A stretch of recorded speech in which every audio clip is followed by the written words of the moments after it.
Hello, Dr. Butler. Thank you for joining me on the Recovering Entrepreneur Show. How are you today? I'm great. Thank you so much, Bobbie, for having me as part of your podcast. I'm really excited to be here and to share with your listeners. Yes, I'm excited too. I can't wait to learn more about you. We haven't chatted much in class, so I'm going to learn as much as my audience today, and I'm very grateful for that. So if you don't mind, can you start with maybe an introduction about you personally, and then we'll dive into professionally afterwards? Well, me personally, I'm an old lady. Oh my gosh! But no, I'm a mother, grandmother, wife 2 times, and so I've been around the world, been around the block a little bit, have some experience under my belt.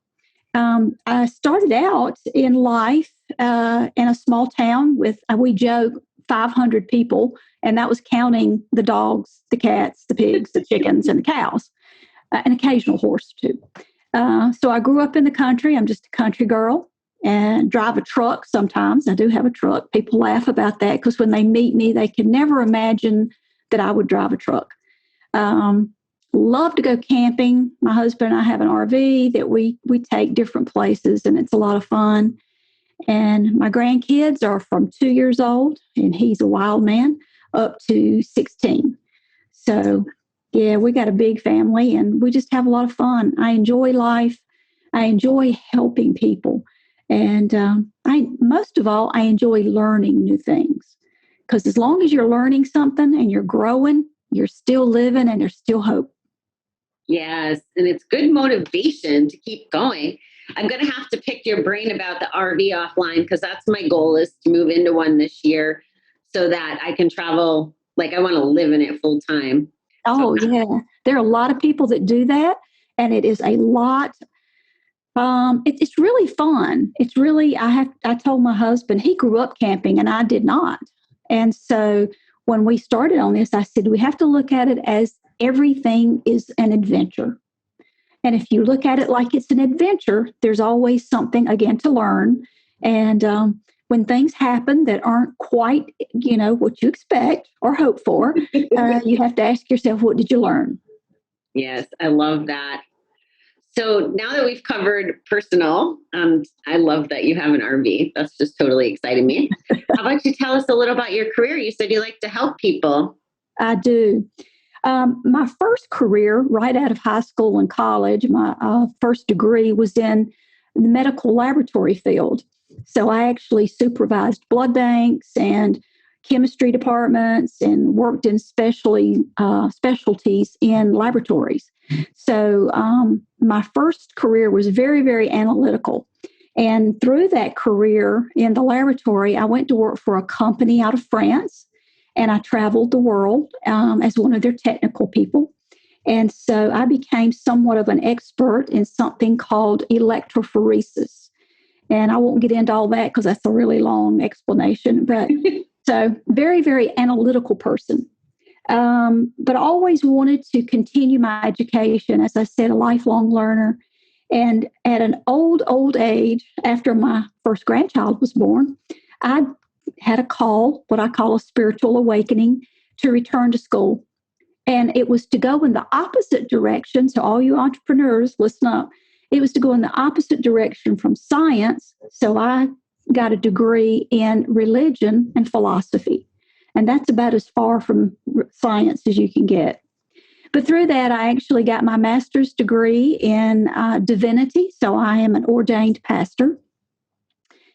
But I discovered through that process of being a pastor for senior adults, I worked in the hospital as a chaplain, that sometimes the church doesn't always have what somebody's looking for or what they need, or they don't feel comfortable. And worst case scenario is the church actually harms people in some instances. So I decided, something, there has to be more. There has to be something else. I have to have an additional piece to go with the spirituality. So I got my degree, my doctorate in psychology. And so I have a private practice where I work with people one-on-one with psychotherapy and counseling. But about 5 to 10 years ago, my father was diagnosed with dementia. And my mother, of course, was his primary caregiver. But through the process of his decline and going downhill, I had to step in more and more, as a lot of adult children do. And I became, I guess, mom's right hand, her right arm. And dad died the day after Christmas, 2018. So we're coming up on the second anniversary of his death. But during that process, I discovered that people don't like to talk about death and dying. Now, I already knew that from being a pastor for senior adults at the church, but I also learned firsthand what it means as the daughter of an aging parent, what all is involved in taking care of not only running your own household, but trying to help look after them as well. So through that, I created the Guardian's Gift, and I made another turn, and I became an entrepreneur. So that's the reason you and I are connected at this point, is through this long journey of mine to get to where I am today. I am finally an entrepreneur, and boy, am I learning lots of stuff. Wow, that's a beautiful story. And there's something about this grief topic today that just keeps showing up, which I'll dive into in a minute. I had told you before we started recording that you reminded me of a friend in Georgia, and she's actually out on work right now taking care of her aging parents. So I kind of have a little bit of chills because you remind me so much of her. And then the other correlation that I thought was pretty neat is on my other show, it's about addiction. And I have a recovering alcoholic. I hate using that language, but essentially someone who quit drinking, and he has his doctorate in divinity and been a priest. And I didn't even know that existed until, the recent months. So I just think that that's such a neat, it has to be such a fun piece of paper. I know it sounds so shallow, but it just sounds so beautiful to me as a degree. So I'm a little simple that way. Yeah, it's not shallow at all. And it is fun. That's the thing, is people, humanity, society looks at religion in such a stern way, and they look at death and dying in such a negative, it's morbid. You know what? There's a lot of fun in this stuff if people will just open up and talk about it. And that's one of my shticks, if you will, is conversation. As a therapist, of course, that's what I do. But it's about having conversation with people. And some of the conversations are difficult, yes, but they don't have to be as hard as we make them sometimes. So let me just encourage everybody listening to this, please have conversation with somebody. Yes. I want you to do most of the talking, but I have two situations I want to share because I think they're definitely pertinent. And if you have any feedback about them, they would be amazing. Okay. So one of my girlfriends lost her brother-in-law, and the anniversary is actually this week. Oh. And then on the anniversary of his death, her sister died. So they have the same death day. And I saw yesterday, it's the first time I can remember seeing it, but she went onto Facebook, and instead of saying, let's call it an anniversary and let's be sad about it, she asked people to post their favorite memories. Oh, that's beautiful.